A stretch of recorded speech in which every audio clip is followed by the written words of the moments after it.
Hello अस्सलाम वालेकुम दोस्तों, मेरा नाम अब्दुलरहमान और तुसी देखने पे मेरा यूट्यूब चैनल ड्रामा लवर 93। उम्मीद करदा सारे भरा ठीक ठाक होवोगे। तो अज का व्लॉग अल्लाह के फजलो शुक्र दे नाल बहुत मज़ेदार होने वाला वा। अज के व्लॉग च असी अपने जो जानवर रखे हुए वो अज तुहानूं विखावांगे। असी परिंदे कुछ रखे हुए वो तुहानूं अपने इस व्लॉग च विखावांगे। जेह्ड़े भरा मेरे चैनल ते नवें मेरे चैनल जरूर सबसक्राइब कर देना। चलो पहले अपने तुहानूं हुण विखाने जा किसी जानवर।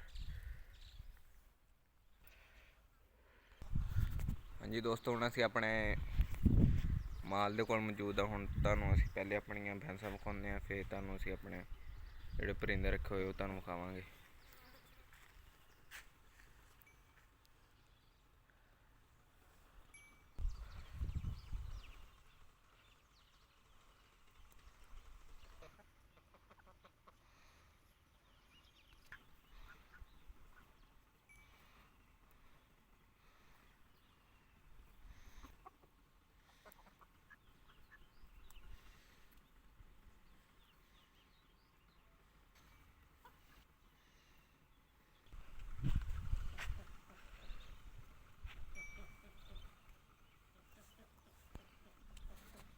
हाँ जी दोस्तों, आए सीगा अज का साडा व्लॉग। अगर साडा अज का व्लॉग तुहानूं चंगा लगे साडे चैनल जरूर सबसक्राइब कर देना।